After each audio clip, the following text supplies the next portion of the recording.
नमस्ते दोस्तों, welcome back my YouTube channel Agarwal classes. दोस्तों, आज हम कालिदास का सामान्य परिचय लेकर उपस्थित हुए हैं।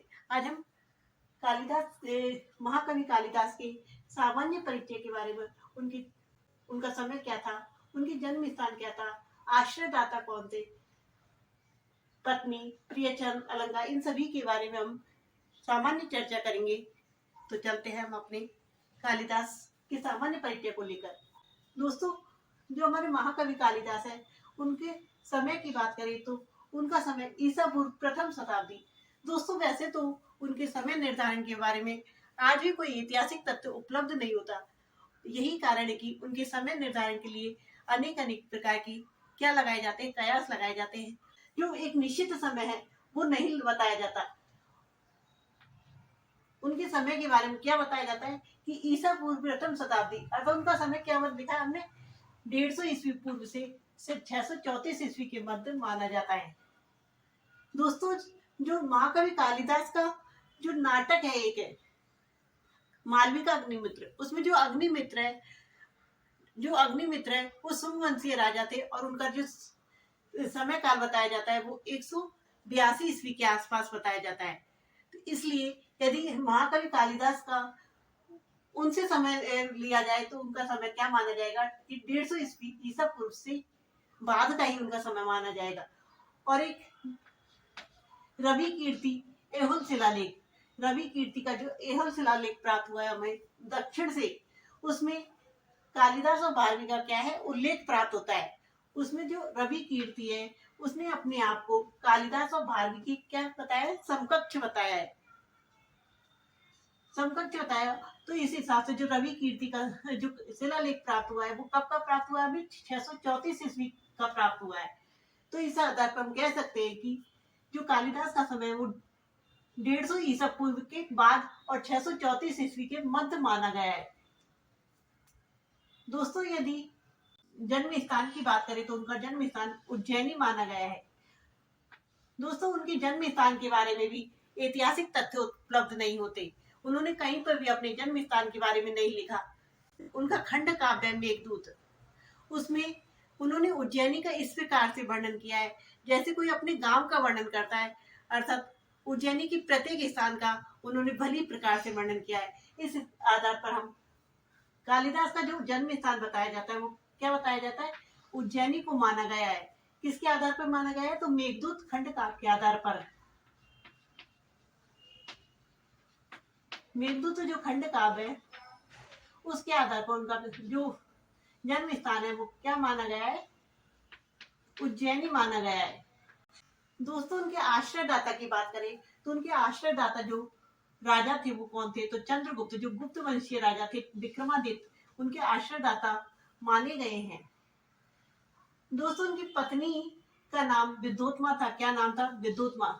दोस्तों, उनकी पत्नी विद्योत्मा काफी कैसी थी, एक विदुषी राजकुमारी थी और ये इन्हें अपने ज्ञान का क्या था, बड़ा ही अभिमान था। इन्होंने कहा था कि जो भी मुझे शास्त्रार्थ में पराजित कर देगा उसी से मैं अपना विवाह कर लूंगी। तो इसलिए उनके विवाह के लिए अनेक प्रकार पंडित आए, लेकिन कोई भी उन्हें शास्त्रार्थ में पराजित न कर सका। तब वो वे पंडित लोग अपने पराजय का अपने प्रतिशोध लेने के लिए एक मूर्ख को, जो कालिदास थे, तो उन्होंने कालिदास को देखा कि जो जिस डाल पर बैठा है उसी डाल को काट रहा है। तो उन्होंने कहा संसार में इससे बड़ा मूर्ख नहीं हो सकता, इसे राजकुमारी के पास ले जाकर इससे राजकुमारी की शादी करा देनी चाहिए ताकि राजकुमारी का क्या है अभिमान टूट जाए। तो उन्होंने कालिदास को तैयार करके पंडित का रूप धर के उन्हें तिलक लगा के क्या करके के वे कालिदास को समझा कि तुम आप मौन व्रत धारण कर लेना, हम आपकी शादी एक राजकुमारी से करा देंगे। तो वो लेके किसके पास चले गए, विद्योत्मा के पास लेके चले गए। तो विद्योत्मा ने क्या कहा, विद्योत्मा से उन्होंने कहा कि हमारे जो पंडित है उनका आज मौन व्रत है और आपके सभी सवालों के जवाब वो मौन रूप में ही देंगे। तो इसलिए आप उनसे किस रूप में पूछना, मौन रूप में ही उनसे सवालों के जवाब पूछना। तो उन्होंने विद्योत्मा ने कहा ठीक है। तो विद्योत्मा ने एक उंगली बताई, कालिदास को एक उंगली बताई।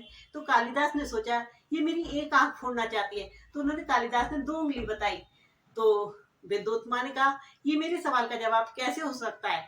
तो पंडितों ने समझाया कि आप कह रही है कि ब्रह्म एक है, तो ये कह रहे नहीं, ब्रह्म एक नहीं, उनकी सत्ता भी इस संसार में विद्वान है, अर्थात ब्रह्म दो रूप में विद्वान है, साकार और निराकार दोनों ही रूप में ब्रह्म विद्वान है। इस प्रकार उनके सवाल का जवाब मान तो विद्योत्मा ने सोचा ठीक है, मेरे सवाल का जवाब ठीक है। तो उन्होंने विद्योत्मा ने दूसरा सवाल कहा कि इस तरह से हाथ बताया उन्होंने। तो कालिदास ने सोचा ये मुझे एक थप्पड़ मारना चाहती है, तो कालिदास ने इस तरह से मुट्ठी बांध के कहा मैं तुम्हें मुक्का मार दूंगा। तो विद्योत्मा ने कहा ये मेरे सवाल का जवाब कैसे हुआ। तो पंडितों ने समझाया कि जो 5 तत्व है उनसे सृष्टि की उत्पत्ति हुई है, लेकिन अलग अलग तत्वों से सृष्टि की उत्पत्ति नहीं हो सकती, उनका एक होना जरूरी है, इसी प्रकार सृष्टि की उत्पत्ति होगी। तो विद्योत्मा ने कहा ठीक, ये तो मेरे सवाल का जवाब है। और विद्योत्मा ने उनसे साथ साथ में पर हार मान ली और अंत में कालिदास से उनकी शादी करा दी गई। जब वो गए कालिदास की, लेकिन जब साथ साथ रहते हुए विद्योत्मा और कालिदास जब साथ साथ रहते हैं तो किसका पता चल जाता है, इंसान का पता चल ही जाता है कि वो किस प्रकार का है। तो एक बार जब ऊँट जा रहा था तो कालिदास के मुंह से निकला उठ रहे। तो विद्योत्मा ने सुना कि इस इंसान को उष्ट्र का नाम नहीं आता, मतलब ऊँट का संस्कृत वर्ष नहीं आता।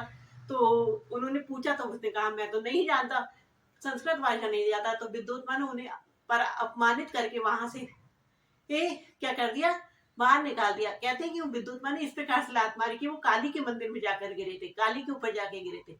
और उसके बाद वह कालिदास ने काली माँ की इतनी भक्ति की कि उन्हें काली माँ ने प्रसन्न होकर आशीर्वाद दिया, ज्ञान का आशीर्वाद दिया, और वो संस्कृत के क्या बने, प्रकांड पंडित बन गए। इस प्रकार उनके पंडित होने की ज्ञान प्राप्ति का पूरा वो था। तो उनकी पत्नी का नाम क्या था, विद्योत्मा था। और ये वाराणसी की क्या थी, राजकुमारी थी।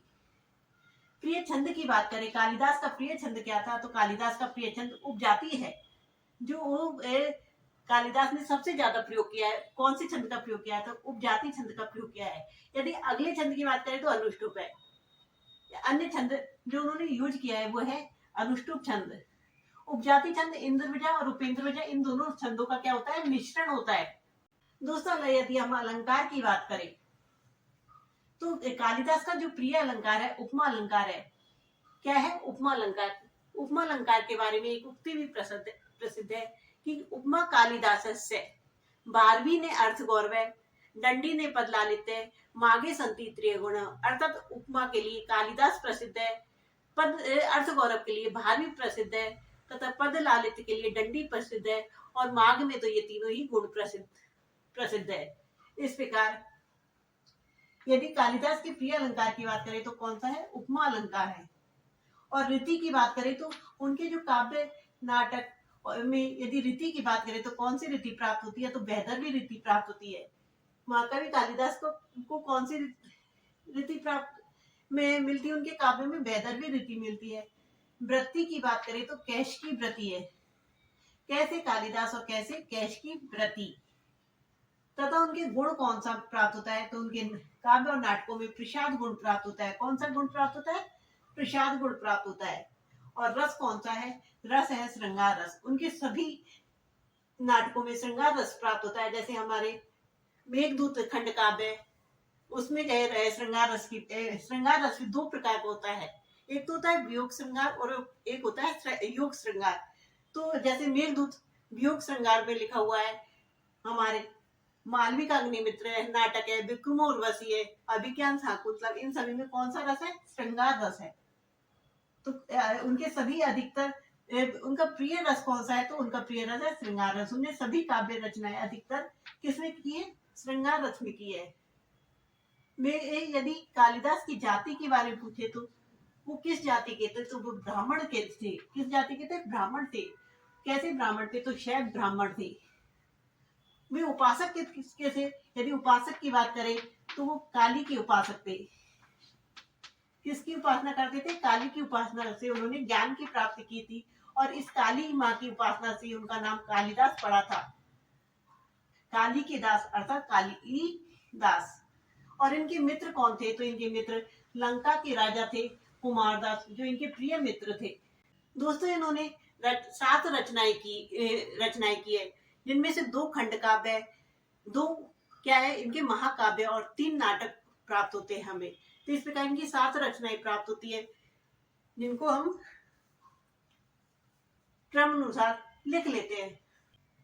दोस्तों, जो महाकवि कालिदास की हमें 7 रचनाएं प्राप्त होती है। कितनी रचनाएं प्राप्त होती है? 7 रचनाएं प्राप्त होती है। 2 तो उसके क्या है, खंड काव्य है, जिन्हें हम ऋतु संहार और मेघदूत, इन्हें खंड काव्य की श्रेणी में रखा जाता है। किस काव्य में? खंड काव्य की श्रेणी में रखा जाता है। खंड काव्य कह दो, गीति काव्य कह दो।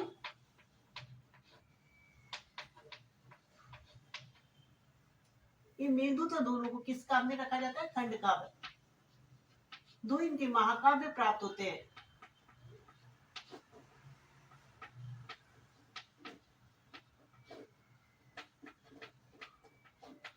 दो हमें कालिदास के महाकाव्य प्राप्त होते हैं। एक है कुमार संभव महाकाव्य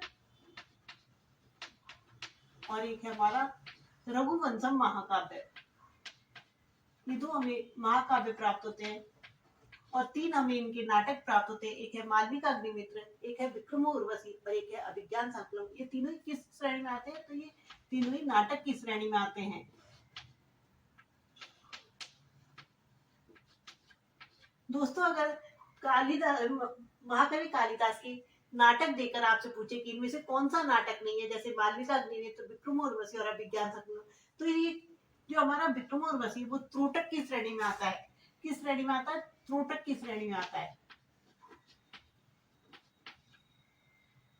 तो इन्हें विक्रम उर्वशी को त्रोटक के नाम से, जो रूपक के भेद होते हैं त्रोटक, उसमें इन्हें त्रोटक में रखा गया है विक्रम उर्वशी को। तो जो ऋतु संहार है कालिदास की, जो क्या कहलाती है? प्रथम रचना कहलाती है। ये इनकी क्या है? प्रथम रचना है। यदि आपसे पूछे कि कालिदास की प्रथम रचना कौन सी है, प्रथम कृति कौन सी है, या प्रथम क्या खंड काव्य कौन सा है, तो हम आंसर क्या होगा हमारा? ऋतु संहार हमारा प्रथम काव्य है, प्रथम कृति मान सकते। कालिदास की प्रथम कृति कौन सी है? तो कालिदास की प्रथम कृति ऋतु संहार मानी जाती है। और यदि दूसरा खंड का आप पूछे तो दूसरा मेघदूत कहलाता है। लेकिन यदि आपसे पूछे कि कालिदास की दूसरी कृति कौन सी है, तो दूसरी कृति जो हमारा महाकाव्य है कुमार संभव महाकाव्य, ये इनकी दूसरी कृति है। दोस्तों, जो ऋतु संहार है उसमें 6 सर्ग है और 6 सर्गों में 6 ऋतुओं का विस्तार पूर्वक वर्णन किया है और इसमें 144 क्या है? श्लोक है। दूसरा जो हमारा कुमार संभव है महाकाव्य, इसमें 3 सूत्र कितने सर्गों का है? तो ये 17 सर्गों में निबद्ध वीर रस प्रदान है। कौन सा रस प्रदान है? वीर रस प्रदान महाकाव्य। इसमें शिव पार्वती की कथा वर्णित है। इसमें जो कुमार की उत्पत्ति होती है, कुमार कार्तिकेय की उत्पत्ति होती है और ताड़कासुर का वध होता है और शिव पार्वती के परिणय से लेकर ताड़कासुर के वध तक की कथा कुमार संभव महाकाव्य में वर्णित है। तीसरा जो यदि आपसे पूछे कि कालिदास का प्रथम नाटक कौन सा है, तो कालिदास का प्रथम नाटक कहलाता है मालविका का अग्निमित्र। लेकिन यदि रचना पूछे तो ऋतु संहार आएगी और नाटक पूछे प्रथम नाटक कौन सा है, तो क्या आ जाएगा? मालविका का अग्निमित्र। इसमें कितने अंक है? तो इसमें 5 अंक है। और ये रूपक की कौन सी श्रेणी में आता है? तो ये रूपक की नाटक श्रेणी में आता है। इसमें जो सुंग वंशीय राजा अग्निमित्र है, सुंग वंशीय राजा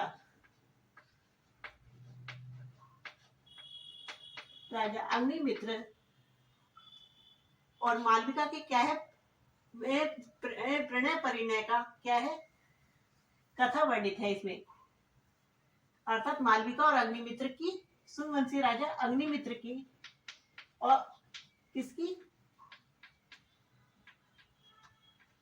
अग्निमित्र और मालविका के प्रणय परिणय का वर्णन किया गया है। दूसरा आता है हमारा विक्रमो उर्वशी, जो इनका दूसरा नाटक कहलाता है और ये त्रोटक की श्रेणी में आता है। इसमें कितने अंक है? तो इसमें भी 5 अंक है। यदि मालविका अग्निमित्र के विदूषक का नाम पूछे तो इनके विदूषक का नाम क्या है? गौतम।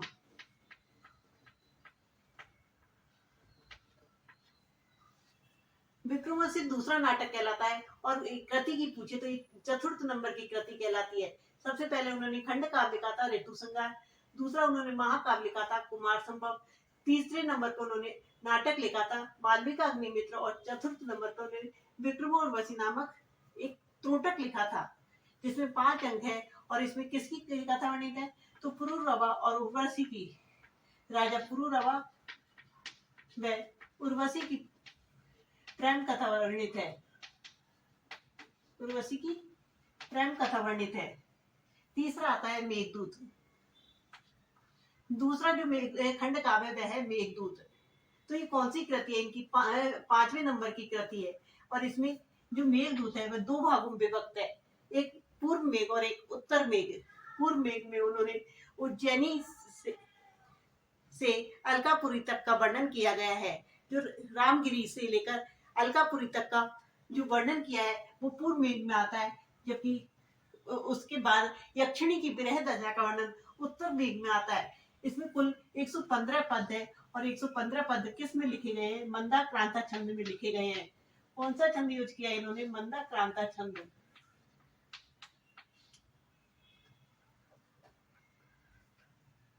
और इस मेघदूत को खंड काव्य कहते हैं, गीति काव्य कहते हैं, इसे ही शो के गीत के नाम से कहते हैं, जानते हैं। इनका दूसरा महाकाव्य है रघुवंश, जिसमें भगवान राम का विस्तृत वर्णन हुआ है। लेकिन इसमें टोटल कितने? इसमें 19 सर्ग है। कितने सर्ग है? तो रघुवंश महाकाव्य में 19 सर्ग है। और यदि कितने राजाओं का वर्णन किया है तो इसमें टोटल 31 राजाओं का वर्णन किया है।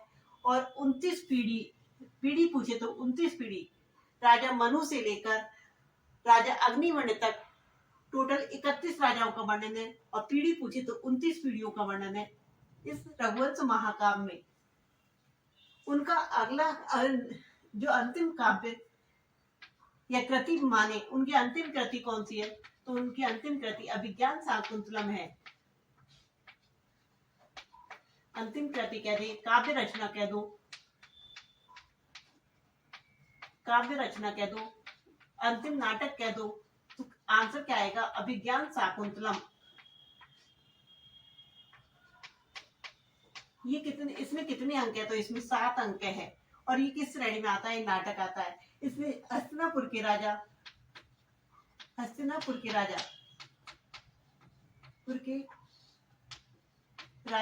दुष्यंत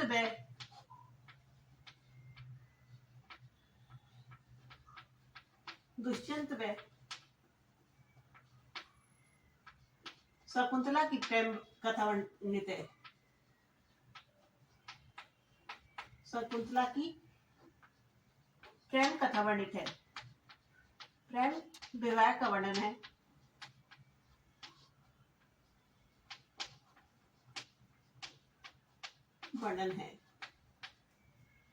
जो अभिज्ञान शाकुंतलम है दोस्तों, इस अभिज्ञान शाकुंतलम के कारण ही जो महाकवि कालिदास है उनको शेक्सपियर की उपाधि दी गई।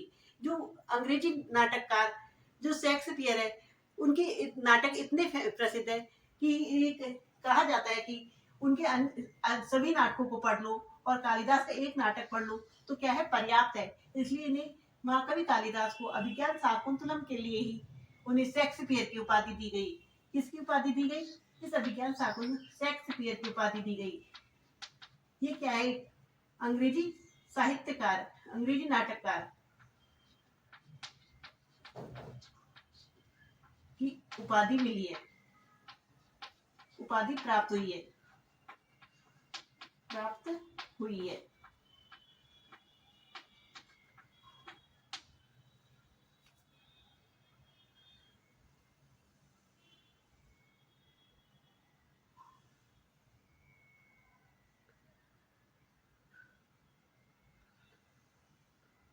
इस प्रकार महाकवि कालिदास की कालक्रम के अनुसार अर्थात उनकी प्रथम रचना ऋतु संहार है, द्वितीय रचना कुमार संभव महाकाव्य है, तीसरी रचना उनकी मालविका अग्निमित्र है जो नाटक है, चतुर्थ रचना उनकी विक्रम उर्वशी जो त्रोटक कहलाता है, और पांचवी रचना उनकी मेघदूत है जो मंदाक्रांता छंद में लिखा गया है और उसमें 2 भागों में विभक्त है, एक है पूर्व मेघ और एक है उत्तर मेघ।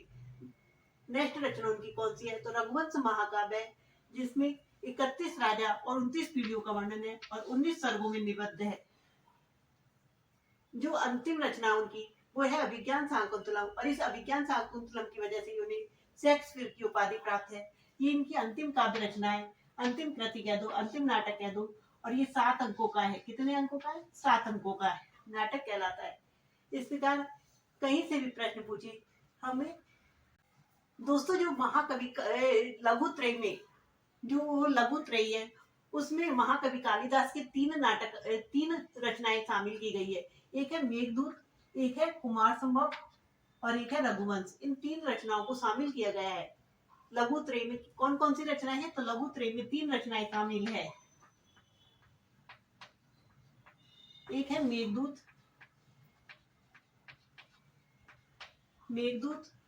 दूसरी है कुमार संभव,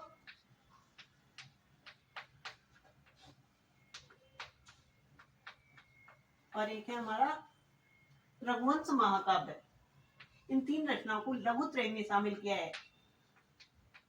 लेकिन जो रघुवंश लघु त्रय का जो सर्वश्रेष्ठ ग्रंथ कहलाता है वो कौन सा कहलाता है? तो सर्वश्रेष्ठ ग्रंथ रघुवंश कहलाता है। लघु त्रय का यदि आपसे सर्वश्रेष्ठ ग्रंथ पूछे तो कौन सा होगा?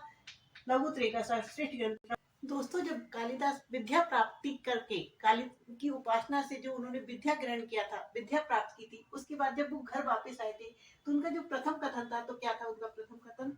कि अनाव्रत कपाटम द्वारम देही, अर्थात ये देवी द्वार के दरवाजे की कपाट को अनाव्रतम में खोलो, अर्थात दरवाजा खोलो। ये इनका कालिदास का प्रथम कथन था जब ये ज्ञान प्राप्त करके घर वापस आए थे।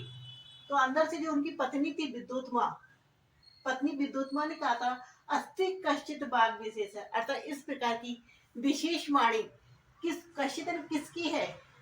ऐसी विशेष वाणी अर्थात संस्कृत में उन्होंने बड़ शब्द बोले थे, तो इस प्रकार की विशेष वाणी वाला कश्चिदन कौन है? ये इस प्रकार उनकी पत्नी विद्योत्मा के कथन थे। किसका कथन था? ये उनकी पत्नी विद्योत्मा का कथन था।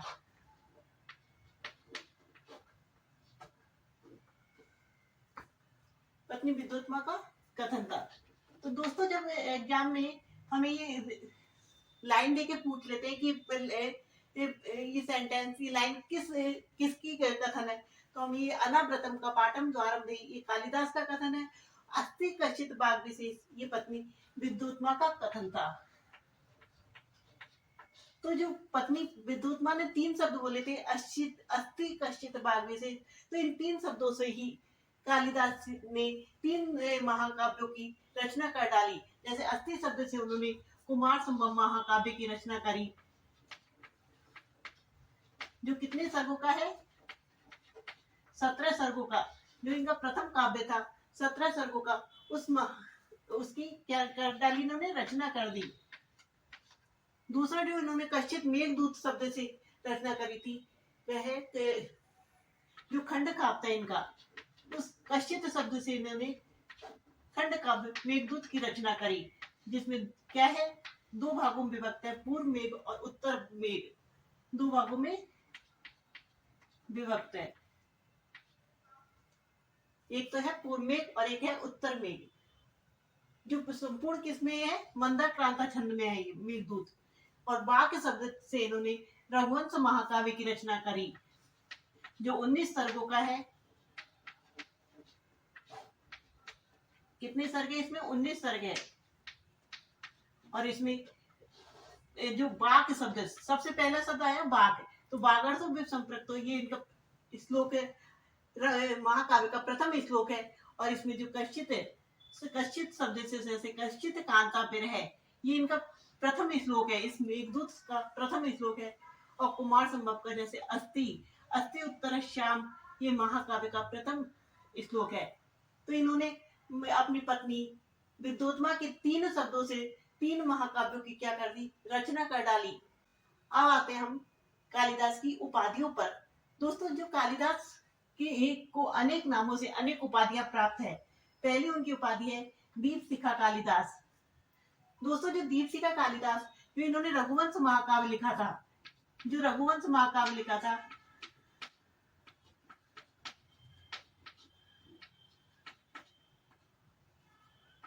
रघुवंश महाकाव्य लिखा था, उस रघुवंश महाकाव्य में इंदुमती का स्वयंवर हो रहा था।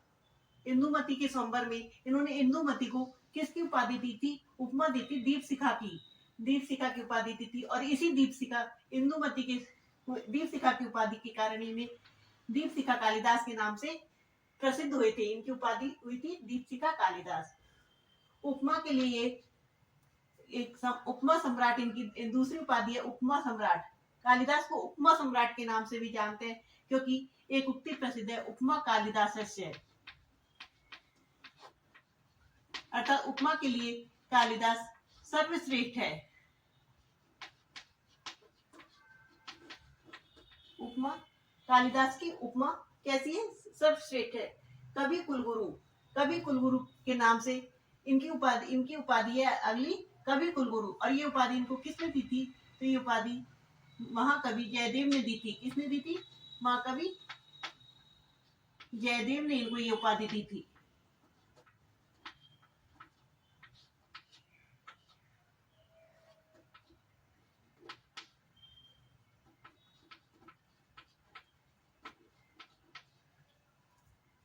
महाकवि कालिदास को ही कविता कामनी का विलास, और किस नाम से जानते हैं इन्हें? कविता कामनी के विलास के नाम से भी। अर्थात इनकी जो काव्य रचनाएं, उनमें क्या मिल जाता है हमें?